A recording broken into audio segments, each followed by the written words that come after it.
Comment des milliers de lingots d'or voient-ils le jour dans une usine? L'or, ce métal précieux par excellence, est un symbole intemporel de richesse, de puissance et d'élégance. Du minerai brut aux barres étincelantes, le parcours de transformation est bien plus complexe et périlleux qu'il n'y paraît. Depuis leur découverte il y a plusieurs millénaires, les méthodes d'affinage et de fabrication de lingots n'ont cessé d'évoluer et de se perfectionner. Autrefois, on utilisait des techniques rudimentaires basées sur la fonte et le moulage. Aujourd'hui, la technologie moderne a permis d'atteindre des niveaux de pureté et de précision jamais égalés. Fascinant les hommes depuis plus de 5000 ans, l'or occupait une place sacrée chez les Égyptiens qui le considéraient comme la chair divine, tandis que l'Empire romain en faisait un étendard de puissance en frappant ses monnaies. Cependant, la notion de lingot standardisé tel que nous le connaissons actuellement n'est apparue qu'entre la fin du 19e et le début du 20e siècle, lorsque les gouvernements et les banques centrales décidèrent de conserver leurs réserves sous forme de barres d'or uniformes. Un lingot, ou barre d'or, désigne une masse d'or raffinée fabriquée selon des formes et caractéristiques précises. Sa production se déroule dans un cadre strict où chaque détail, de l'étiquetage à l'enregistrement, est minutieusement contrôlé. C'est notamment la London Bullion Market Association qui fixe les règles garantissant que chaque barre respecte des critères rigoureux en matière de poids, de dimension et de pureté. Mais alors, comment fabrique-t-on concrètement un lingot d'or? Le processus est extrêmement sophistiqué et requiert à la fois des équipements de pointe, une expertise chimique avancée et un savoir-faire technique de haut niveau afin de transformer le minerai brut en barres éclatantes. Tout commence par l'extraction. L'or est enfoui dans la croûte terrestre, souvent mêlé à du quartz ou à divers sulfures. La méthode d'extraction dépend de la nature et de la profondeur du gisement.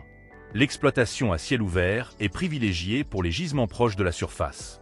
Elle consiste à retirer d'épaisses couches de terre et de roches, appelées mortérins, afin de mettre à nu le minerai aurifère. De gigantesques engins, tels que des excavatrices hydrauliques et de puissants camions de transport, assurent l'extraction et l'acheminement de quantités impressionnantes de matériaux. Une fois extraits, les minerais sont transportés, soit par camion, soit par convoyeur, vers les sites de traitement. Ces opérations minières à ciel ouvert atteignent des échelles colossales. Certaines exploitations déplacent plusieurs tonnes de minerais chaque jour. La sécurité exige des études géologiques poussées et une surveillance continue pour garantir la stabilité des carrières. Cette méthode offre des rendements élevés, idéales pour les gisements superficiels. L'exploitation souterraine, quant à elle, est employée pour atteindre les filons plus profonds. Elle consiste à creuser des puits verticaux et des galeries permettant de suivre les veines d'or. Des techniques comme le forage ou le dynamitage brisent la roche, qui est ensuite transportée vers la surface à l'aide de bennes ou de systèmes de convoyage. Dans ce type de mine, la sécurité est capitale. Capteurs sismiques, soutènements renforcés et systèmes de ventilation protègent les travailleurs contre les effondrements ou incidents. Une fois extrait, le minerai est immédiatement concassé afin de réduire sa taille et d'en faciliter le transport vers l'usine. Vient alors le concassage et le broyage. Le minerai brut doit être préparé avant d'entamer les étapes d'extraction. Dans un premier temps, des concasseurs à mâchoire ou giratoires réduisent les blocs de roche en fragments plus maniables. Cette phase, souvent en 2 temps, divise d'abord le minerai en morceaux comparables à du gravier, avant qu'un concassage secondaire ne réduise davantage la taille pour le rendre apte au broyage. Le broyage, réalisé dans d'énormes broyeurs à boulets ou semi-autogènes SAG, pulvérise le minerai en une fine poudre. Les lourdes billes ou barres d'acier tournant dans ces machines brisent la roche par énergie cinétique. Pour améliorer le processus, on ajoute de l'eau, créant une pulpe fluide. Des capteurs sophistiqués assurent le contrôle en continu de la granulométrie, optimisant la consommation d'énergie et maximisant la récupération de l'or. Ensuite intervient la séparation et la concentration. Cette étape vise à isoler l'or des minéraux inutiles. Plusieurs techniques sont employées. La séparation gravimétrique repose sur la densité élevée de l'or, ce qui le distingue des particules plus légères. Des tables à secousses et concentrateurs à spirale séparent ainsi les éléments lourds des déchets. Très efficace pour les particules grossières, cette méthode devient moins performante pour l'or très fin, nécessitant des procédés complémentaires.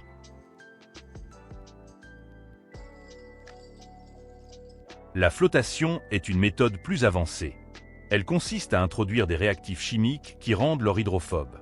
Une injection de bulles d'air entraîne alors l'or à la surface, fixé sur l'écume, où il est récupéré.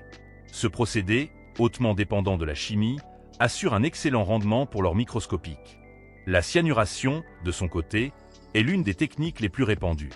En mélangeant la pulpe de minerai avec une solution de cyanure, leur forme un composé soluble. On le récupère ensuite par précipitation, grâce à du zinc en poudre ou du charbon actif, produisant un concentré riche en or. Une fois ce concentré obtenu, il passe à l'étape de la fonte et de l'affinage. Porté à plus de 1200 degrés Celsius dans des fours spécialisés, le concentré est fondu avec des fondants comme le borax, qui piègent les impuretés sous forme de scories. L'or fondu, désormais séparé des déchets, est coulé dans des moules pour former des barres semi-pures. L'affinage final permet d'atteindre une pureté exceptionnelle. Deux procédés dominent, l'électrolyse et l'eau régale. L'électrolyse dissout l'or dans une solution de chlorure d'or, le redéposant sous forme pure sur des cathodes. L'eau régale, mélange d'acide nitrique et chlorhydrique, dissout l'or avant qu'il ne soit filtré et refondu. Ces méthodes aboutissent à un or de 99,99% de pureté, conforme aux standards mondiaux. L'or purifié est ensuite refondu dans des fours à induction, puis coulé dans des moules calibrés selon les normes internationales, notamment la barre London Good Delivery. Le refroidissement est assuré par immersion dans l'eau ou exposition à l'air, garantissant une solidification parfaite.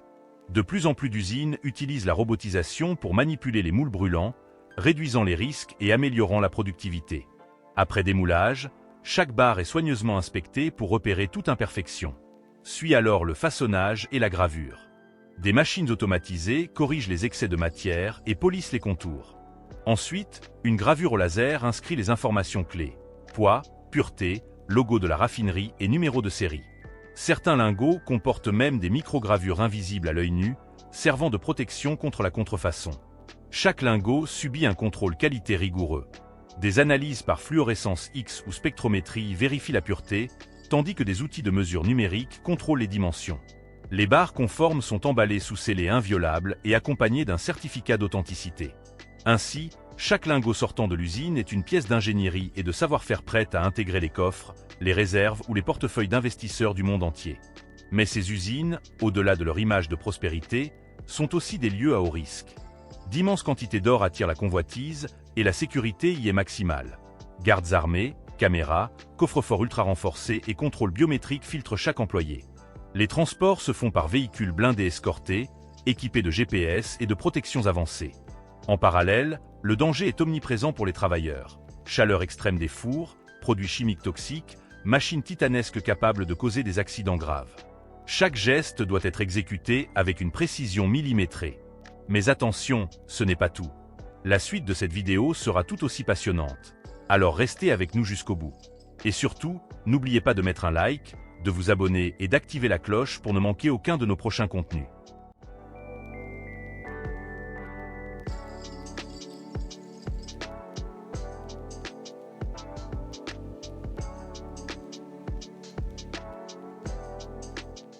Il existe des histoires qui paraissent si incroyables qu'elles donnent envie d'écouter jusqu'au bout sans même s'en rendre compte. Parmi elles, celle du diamant se distingue comme un voyage fascinant où la nature et l'humanité se rencontrent. Chaque pierre précieuse n'est pas seulement un bijou brillant posé sur une bague ou exposé dans une vitrine, elle est la trace d'un parcours qui commence il y a des milliards d'années au plus profond de la planète. En découvrant ensemble cette aventure unique, vous allez comprendre pourquoi ce minéral est devenu bien plus qu'un objet de luxe. Et croyez-moi, ce que vous allez entendre mérite d'être suivi jusqu'à la toute fin. Le prix le plus élevé jamais payé pour un diamant dépasse les 71 millions de dollars. Avec une telle somme, il serait possible d'acheter plus de 10 villas de luxe, des maisons réservées à une élite mondiale. Pourtant, ce n'est pas uniquement le prix qui rend cette gemme si extraordinaire. C'est sa formation exceptionnelle, sa dureté presque inégalée et son histoire profondément liée à celle de l'humanité. Un diamant est né dans des conditions que peu de choses sur Terre pourraient supporter. Enfoui à plus de 200 km sous la croûte terrestre, dans une zone appelée le manteau, le carbone subit des pressions et des températures si extrêmes que sa structure se transforme pour donner naissance à l'un des matériaux les plus solides que nous connaissions. Il faut comprendre que sans cette combinaison rare de pression et de chaleur, le carbone ne devient pas un diamant, mais se change simplement en graphite, la matière tendre des crayons. C'est ce caractère rare qui donne toute sa valeur à la pierre. Après des millions d'années passées enfouies, certains diamants ont été poussés vers la surface par d'anciennes éruptions volcaniques. Ils se retrouvent piégés dans des roches particulières appelées kimberlites. C'est à partir de là que l'homme commence sa quête, cherchant dans la terre les trésors formés bien avant l'apparition de notre propre espèce. Mais avant d'aller plus loin, prenez une seconde pour faire un geste simple qui peut changer énormément de choses. Appuyez sur le bouton Abonnez-vous et activez la cloche de notification. Pourquoi ?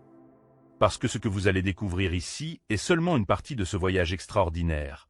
Et en vous abonnant, vous serez certain de ne rien manquer des prochaines histoires toutes aussi passionnantes. Maintenant que cela est dit, reprenons notre voyage au cœur du diamant. L'exploration commence bien avant le premier coup de pioche.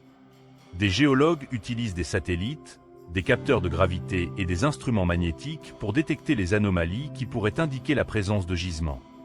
Parfois, un simple fragment de kimberlite trouvé dans des sédiments suffit pour déclencher une expédition entière. Quand un site est confirmé, d'immenses mines à ciel ouvert sont creusées, dessinant d'énormes spirales dans le sol qui peuvent descendre à plusieurs centaines de mètres. Dans d'autres cas, lorsque les diamants se trouvent trop profondément, des mines souterraines sont construites. Ces galeries plongent jusqu'à 800 mètres sous terre, là où la chaleur et l'humidité rendent le travail encore plus difficile. Et pourtant, tout cela n'est fait que pour quelques pierres minuscules. En moyenne, il faut traiter plus de 250 tonnes de roches pour obtenir un seul carat, une pierre à peine plus grande que la pointe d'un crayon. Après les explosions qui brisent la roche, les blocs sont transportés vers des concasseurs gigantesques capables de broyer même le granit. Mais attention, malgré leur dureté, les diamants sont aussi fragiles. Un choc mal placé peut les réduire en éclats inutilisables. C'est pourquoi la force de broyage doit être réglée avec une précision extrême. Une fois les blocs réduits en fragments, vient l'étape du lavage. De grandes machines tournantes, des jets d'eau à haute pression et des tamis vibrants nettoient les débris de boue et de poussière. Le matériau obtenu est appelé minerai concentré. C'est là que la technologie moderne intervient. Des scanners à rayons X détectent l'éclat unique que les diamants émettent lorsqu'ils sont exposés. En une fraction de seconde, un souffle d'air comprimé expulse la pierre précieuse du reste du flux. Ce procédé permet de récupérer les gemmes avec une précision incroyable et presque sans perte. Vient alors l'étape du tri. Les diamants bruts sont classés selon leur taille, leur forme, leur clarté et leur couleur. Certains iront enrichir des bijoux luxueux, d'autres, moins parfaits, seront utilisés dans des outils industriels où seule leur dureté compte. Mais pour ceux destinés à devenir des joyaux, le voyage continue. Chaque pierre est analysée grâce à des scanners 3D qui révèlent ses imperfections internes et sa manière de réfléchir la lumière. Des logiciels spécialisés calculent alors la meilleure façon de tailler la pierre. Parfois, un gros diamant est divisé en plusieurs plus petits pour éviter les défauts. D'autres, rares et purs, sont laissés intacts pour devenir des pièces uniques. La découpe commence avec des lasers puissants, capables de séparer la pierre le long de ses lignes les plus fragiles sans la briser. Ensuite, des artisans utilisent des roues recouvertes de poudre de diamant pour polir chaque facette. Seul un diamant peut polir un diamant. Chaque angle, chaque surface doit être calculée avec une rigueur mathématique, car c'est la géométrie parfaite des facettes qui crée le fameux éclat. Le processus peut durer des semaines entières, mais le résultat est un joyau qui brille avec une intensité que rien ne peut imiter. Une fois poli, le diamant part dans des laboratoires spécialisés comme le GIA ou l'IGI. Il y reçoit une certification officielle précisant son poids, sa couleur, sa pureté et sa taille. Un code unique est gravé au laser sur sa ceinture. Ce code invisible à l'œil nu garantit son authenticité sur le marché mondial. À ce stade, la pierre peut enfin rejoindre les ateliers de joaillerie. Là, des maisons prestigieuses comme Cartier, Tiffany ou Harry Winston travaillent le métal pour créer des pièces capables de sublimer la pierre. Un diamant n'est jamais seul, il est toujours accompagné d'un écrin façonné par la main de l'homme. Mais derrière ce côté étincelant se cache une réalité plus sombre. Dans certaines régions d'Afrique, notamment en Sierra Leone, en Angola ou en République centrafricaine, des hommes, des femmes et même des enfants extraient encore des diamants à la main. Dans la boue, sans protection, parfois sous la contrainte de groupes armés, ils cherchent des pierres qui financeront des conflits meurtriers. Ces pierres sont appelées diamants de sang, car elles sont payées par la souffrance humaine. Un bijou qui peut illuminer une soirée mondaine cache parfois une histoire de misère et de violence. C'est pourquoi la traçabilité est devenue un enjeu crucial. Savoir d'où vient une pierre permet de choisir non seulement un objet de beauté, mais aussi un symbole plus responsable. Et pourtant, l'histoire du diamant ne s'arrête pas là. Grâce aux avancées de la science, il est aujourd'hui possible de créer des diamants de synthèse. Avec des technologies comme le HPHT ou le CVD, les chercheurs reproduisent en laboratoire les mêmes conditions que dans le manteau terrestre. Le résultat est une pierre identique sur le plan chimique et visuel à un diamant naturel. Certaines entreprises vont encore plus loin en proposant de transformer les cendres de proches disparus en diamants commémoratifs. Un mélange bouleversant de science et d'émotion qui permet de garder une mémoire éternelle. Ainsi, le diamant est à la fois naturel et désormais humain, une pierre à la croisée de deux mondes. Quand on regarde un diamant, on ne voit pas seulement un bijou. On contemple une histoire, celle de la Terre, celle de l'humanité, celle d'un symbole que nous avons nous-mêmes chargé de signification. Un tournant décisif a eu lieu en 1947 quand la société de Beers lança la célèbre phrase « A diamond is forever ». Ce slogan ne fut pas seulement une réussite marketing, il transforma la perception mondiale du diamant. Depuis, offrir une bague ornée d'un diamant est devenu un rituel universel associé à l'amour éternel. Des générations entières ont grandi avec cette idée qu'un diamant n'était pas seulement une pierre mais une promesse. Aujourd'hui encore, la fascination continue. Que ce soit lors des enchères internationales, dans les bijouteries de luxe, ou même dans les laboratoires qui créent les diamants du futur, cette pierre conserve son statut unique. Le diamant est à la fois naturel et culturel, scientifique et émotionnel, précieux et parfois controversé. C'est ce contraste qui le rend si captivant. Alors la prochaine fois que vous verrez un diamant scintiller, souvenez-vous qu'il est le fruit d'un voyage incroyable, des profondeurs brûlantes de la Terre jusqu'à la lumière froide d'une vitrine. Et ce voyage mérite d'être connu, car derrière chaque éclat se cache une histoire qui relie la géologie, la science, l'art et l'humanité. Si ce récit vous a plu et que vous souhaitez en découvrir d'autres, n'oubliez pas de cliquer sur j'aime, de vous abonner et d'activer la cloche. Mais restez bien jusqu'à la fin de cette vidéo, car ce qui vous attend à la suite est encore plus impressionnant et tout aussi passionnant.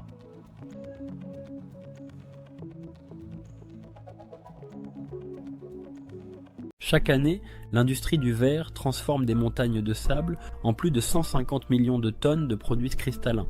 Imagine une ville entière, construite uniquement avec le verre produit en une seule année. Des fenêtres qui isolent du monde extérieur et inondent nos espaces de lumière naturelle. Des fibres optiques qui transportent les données à la vitesse de la lumière. Le verre, c'est un pilier discret mais fondamental